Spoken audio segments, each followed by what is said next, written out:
ഞാൻ നിന്നെ കൈവിടുമോ? ഒരു നാളും ഞാൻ നിന്നെ മറക്കുമോ? ആരു മറന്നാലും മറക്കാത്തവൻ കൂടെയുണ്ട് എന്ന് അരുളി ചെയ്തവൻ.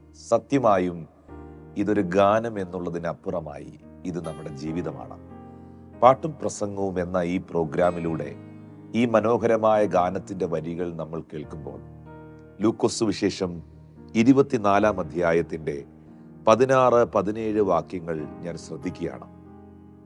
അവനെ അറിയാതെ വണ്ണം അവരുടെ കണ്ണ് നിരോധിച്ചിരുന്നു. അവൻ അവരോട്, നിങ്ങൾ വഴി നടന്ന് തമ്മിൽ വാദിക്കുന്ന ഈ കാര്യം എന്തെന്ന് ചോദിച്ചു. അവർ വാടിയ മുഖത്തോടെ നിന്നു. ക്ലയോപ്പാവ് എന്ന പേരുള്ളവൻ യെരൂശലേമിലെ പരദേശികളിൽ നീ മാത്രം ഈ നാളുകളിൽ അവിടെ സംഭവിച്ച കാര്യം അറിയാതിരിക്കുന്നുവോ എന്ന് ചോദിച്ചു. വിശുദ്ധ തിരുവെഴുത്തുകൾക്കകത്ത് നമ്മുടെ കർത്താവിൻ്റെ ക്രൂശ് മരണത്തിന് ശേഷം യേശു കർത്താവിൻ്റെ പരസ്യ ശുശ്രൂഷകളിൽ തന്നെ അനുഗമിച്ചിരുന്ന, തന്നെ ആശ്രയിച്ചിരുന്ന അനുഗ്രഹീതമായ ഒരു കുടുംബമാണ് ക്ലയോപ്പാവും ക്ലയോപ്പാവിൻ്റെ ഭാര്യയായ മറിയവും. സാധാരണ നിലകളിൽ യെരൂശലേമിൽ നിന്നും എമ്മൗസിലേക്ക് പോയ ശിഷ്യന്മാർ എന്നാണ് നമ്മൾ പറയാറുള്ളത്. ശരിക്കും ജെറുസലേമിൽ നിന്ന് എമ്മൗസിലേക്ക് പോയത് യേശു കർത്താവിനെ അനുഗമിച്ച ഒരു കുടുംബമാണ്. ക്ലയോപ്പാവിന് ഭാര്യ ഉണ്ടായിരുന്നു എന്നുള്ളതിന്റെ തെളിവാണ് യോഹന്നാൻ സുവിശേഷം 19 അധ്യായത്തിന്റെ 25 വാക്യത്തിൽ യേശുവിന്റെ കുരിശിന്റെ ചുവട്ടിൽ മറിയയും ക്ലയോപ്പാവിന്റെ ഭാര്യയായ മറിയവും ഉണ്ടായിരുന്നു എന്നുള്ളത്. അപ്പോൾ ക്ലയോപ്പാവും തന്റെ ഭാര്യയായ മറിയവും കൂടെ ജെറുസലേം എന്ന പട്ടണം വിടുകയാണ്. ജെറുസലേം എന്ന പട്ടണം അവർ വിടുവാനുള്ളതിന്റെ കാരണം അവർ ഏറ്റവും പ്രതീക്ഷ അർപ്പിച്ച, പ്രത്യാശ അർപ്പിച്ച, വിശ്വാസം അർപ്പിച്ച കർത്താവായ യേശു ക്രിസ്തുവിന്റെ ക്രൂശ് മരണമാണ്. ഒരിക്കലും അവർക്കത് അക്സെപ്റ്റ് ചെയ്യുവാൻ കഴിഞ്ഞില്ല. ഒരിക്കലും അവർക്കത് ഉൾക്കൊള്ളുവാൻ കഴിഞ്ഞില്ല. പ്രിയപ്പെട്ടവരെ, അവർക്ക് ഒട്ടും പ്രതീക്ഷയില്ലാത്ത, അവർ പ്രതീക്ഷിക്കാത്ത കർത്താവിന്റെ മരണം അവരെ വല്ലാതെ നിരാശപ്പെടുത്തി. ആ നിരാശയിൽ നിന്നാണ് ജെറുസലേം എന്ന പട്ടണം വിട്ടുകൊണ്ട് എമ്മൗസ് എന്ന ഗ്രാമത്തിലേക്ക് ക്ലയോപ്പാവും തൻ്റെ ഭാര്യയും കൂടെ യാത്ര ചെയ്യുന്നത്. എന്നാൽ തൻ്റെ ഭാര്യയായ മറിയത്തിന് അറിയാമായിരുന്നു ക്രിസ്തു ഉയർത്തെഴുന്നേറ്റു, 3-ാം നാൾ കർത്താവ് മരണത്തെ ജയിച്ചു എന്ന്. കാരണം തൊട്ട് താഴെയുള്ള വാക്യത്തിൽ വ്യക്തമായി രേഖപ്പെടുത്തിയിരിക്കുന്നു. സഹോദരി ക്ലയോപ്പാവിനോട് പറയുന്നു, എൻ്റെ കൂട്ടത്തിലുള്ള ചില സ്ത്രീകൾ രാവിലെ കല്ലറയ്ക്കൽ ചെന്നു, അവൻ്റെ ശരീരം കാണാതെ അവർ മടങ്ങി വന്നു. ദൂതന്മാരുടെ പ്രത്യക്ഷത അവർക്കുണ്ടായി.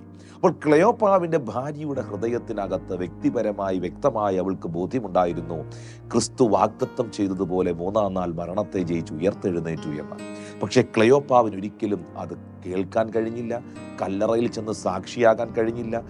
സമൂഹം പറഞ്ഞ, നാട്ടുകാർ പറഞ്ഞ, ലോകം പറഞ്ഞ കേൾവിയും വ്യക്തിപരമായി താൻ കണ്ട കാഴ്ചയും മാത്രമാണ് തനിക്ക് ഉൾക്കൊള്ളുവാൻ കഴിഞ്ഞത്. ആ കാഴ്ചകൾ, ആ കേൾവികൾ തന്നെ വല്ലാതെ നിരാശപ്പെടുത്തി. പക്ഷെ ഇന്നത്തെ സന്ദേശം, ഞാൻ നിന്നെ മറക്കുമോ? ഞാൻ നിന്നെ കൈവിടുമോ? ഇല്ല, ഒരു നാളും ഇല്ല. കർത്താവിൻ്റെ കുരിശിൻ്റെ ചുവടുവരെയും കർത്താവിനെ അനുഗമിച്ച, യേശുവിൻ്റെ മരണത്തോടൊപ്പവും കൂടെ നിന്ന് ആ കുടുംബത്തെ കർത്താവ് ഇവിടെ മറക്കുന്നില്ല.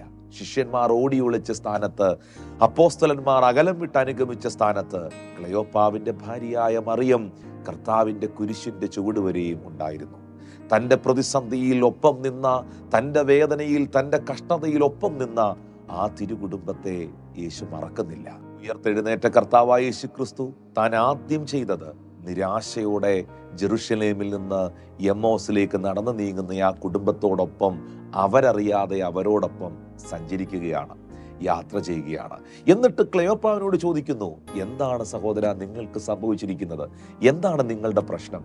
വാസ്തവത്തിൽ നമ്മളിൽ പലരും വേദനകളിലൂടെ, പ്രയാസത്തിലൂടെ, ദുഃഖത്തിലൂടെ ഒക്കെ കടന്നു പോകുമ്പോൾ നമ്മളോട് ഇങ്ങനെയുള്ള ചോദ്യങ്ങളൊക്കെ ചോദിക്കാൻ ആരെങ്കിലുമൊക്കെ ഉണ്ടായിരുന്നെങ്കിൽ, എന്തെങ്കിലും പ്രയാസമുണ്ടോ? എന്തെങ്കിലും വിഷമമുണ്ടോ? നിങ്ങൾ ഏതെങ്കിലും പ്രയാസത്തിലൂടെ പോകുന്നുണ്ടോ? നിങ്ങൾക്ക് എന്തെങ്കിലും നിരാശയുണ്ടോ? കൈ പൈസയൊക്കെ ഉണ്ടോ? നിങ്ങൾ സമാധാനമായിട്ടിരിക്കുന്നോ? ഇങ്ങനെയൊക്കെ നമ്മളോട് ആരെങ്കിലുമൊക്കെ ചോദിക്കാനുള്ളത് ഏറെ ആശ്വാസകരമാണ്. പക്ഷെ ഇന്നത്തെ സമൂഹത്തിൽ ഇതിന് വളരെ ക്ഷാമമാണ് പ്രിയപ്പെട്ടവരെ. ഇങ്ങനെയുള്ളവരെ ഒന്നും നമുക്കിന്ന് കാണാൻ പോലും ഉണ്ടെന്ന് എനിക്ക് തോന്നുന്നില്ല. വളരെ വിരളമാണ്. പക്ഷെ നിങ്ങൾ അങ്ങനെ ആയിരിക്കണമെന്ന് ദൈവം ആഗ്രഹിക്കുന്നു. കാരണം യേശു കർത്താവ് ആ കുടുംബത്തോട് ചേർന്ന് നടക്കുമ്പോൾ ക്ലയോപ്പാവിൻ്റെ നിരാശ കണ്ട, ആ വാടിയ മുഖം കണ്ട ക്രിസ്തു ക്ലയോപ്പാവിനോട് ചോദിക്കുന്നു, നിന്റെ മുഖം എന്താ വാടിയിരിക്കുന്നേ? നീ എന്താ വിഷമിച്ചിരിക്കുന്നേ? അപ്പോൾ ക്ലയോപ്പാവ് പറയുന്നു, നീ അപ്പോൾ ഒന്നും അറിഞ്ഞില്ലേ? ജെറുസലേമിൽ സകല മനുഷ്യർക്കും കൊള്ളാവുന്നവനായ ശക്തനായ പ്രവാചകനായ യേശുവിനെ കുറിച്ച് നീ അറിഞ്ഞില്ലേ? മഹാപുരോഹിതന്മാർ അവനെ ക്രൂശിച്ചു, അവൻ ക്രൂശിതനായി. ശരിക്കും കർത്താവിൻ്റെ മരണമായിരുന്നു ആ കുടുംബത്തെ ഏറ്റവും നിരാശപ്പെടുത്തിയത്. എന്നാൽ ബൈബിൾ പറയുന്നു യേശു കർത്താവ് ആ കുടുംബത്തോട് ചേർന്ന് നടന്നു. മോശ തുടങ്ങി സകല പ്രവാചകന്മാരും ക്രിസ്തുവിൻ്റെ ജനന, ജീവിത, മരണ, പുനരുത്ഥാനത്തെക്കുറിച്ച് പറഞ്ഞ സകല പ്രവചന സത്യങ്ങളെയും യേശു കർത്താവ് ആ കുടുംബത്തിന് വ്യക്തമാക്കി. ആ കുടുംബത്തോടൊപ്പം ചേർന്ന് നടന്ന് അവരുടെ പട്ടണത്തിൽ, അവരുടെ ഗ്രാമത്തിലെത്തി അവർ അവരുടെ ഭവനത്തിലേക്ക് തിരിയുന്ന സമയത്ത് യേശു മുൻപോട്ട് പോകുന്ന ഭാവം കാണിക്കുമ്പോൾ ആ കുടുംബം കർത്താവിനോട് പറയുന്നു, സന്ധ്യയായല്ലോ, ഇന്ന് നീ പോകണ്ട, ഞങ്ങളുടെ കൂടെ ഞങ്ങളുടെ വീട്ടിൽ പാർക്കുക. യേശു കർത്താവിനെ ക്ഷണിച്ച കാരണം കൊണ്ട്, ക്ഷണിച്ചാൽ വരുന്ന കർത്താവ്, വിളിച്ചാൽ അരികിൽ വരുന്ന കർത്താവ് ആ കുടുംബത്തോടൊപ്പം പാർക്കുവാൻ കടന്നു ചെന്നു. ആ വീട്ടിലെത്തി അപ്പം എടുത്ത് നുറുക്കി കർത്താവ് അവർക്ക് വിളമ്പിക്കൊടുത്തപ്പോൾ ബൈബിൾ പറയുന്നു അവർ അവനെ തിരിച്ചറിഞ്ഞു, അവരുടെ കണ്ണ് തുറന്നു, അവൻ അവർക്ക് അപ്രത്യക്ഷമായി.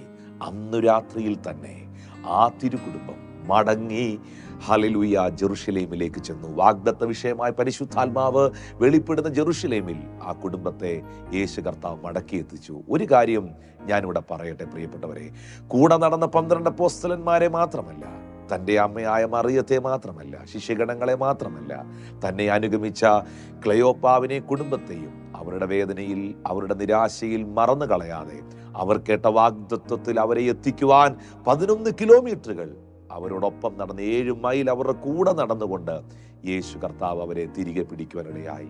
ഞാനൊരു സത്യം നിങ്ങളോട് പറയുന്നു, നിങ്ങളുടെ നിരാശകളെ അറിയുന്ന ദൈവം നിങ്ങളെ മറക്കുന്നില്ല. നിങ്ങളുടെ വേദനകളെ അറിയുന്ന കർത്താവ് നിങ്ങളെ കൈവിടുന്നില്ല. ഇന്ന് വിവിധ തരത്തിലുള്ള പ്രതിസന്ധികളിലൂടെ കടന്നു പോകുന്ന നിങ്ങളോട് പരിശുദ്ധാത്മാവ് ഈ ഗാനത്തിൻ്റെ വരികളിലൂടെ ഇന്ന് നിങ്ങളെ അറിയിക്കുകയാണ്, ഞാൻ നിന്നെ കൈവിടുമോ, ഒരു നാൾ മറക്കുമോ? ആര് മറന്നാലും മറക്കാത്തവൻ കൂടെയുണ്ട് എന്നരുളി ചെയ്ത കർത്താവ് ഇങ്ങനെ നിങ്ങളോട് പറയുന്നു. ക്ലെയോപ്പാവിനോടും തൻ്റെ ഭാര്യയായ മറിയത്തോടും അവരറിയാതെ അവരോടൊപ്പം ചേർന്ന് നടന്ന യേശു കർത്താവ് നിങ്ങളുടെ കുടുംബത്തോടൊപ്പം ചേർന്ന് നടക്കുന്ന പ്രിയപ്പെട്ടവരെ, നിങ്ങളെ അവൻ കൈപിടിച്ച് നടത്തുന്ന പ്രിയപ്പെട്ടവരെ, ജീവിതത്തിൻ്റെ ഏത് സാഹചര്യത്തിലും മറക്കാത്തവനായ കർത്താവിൻ്റെ സാന്നിധ്യം നിങ്ങളോട്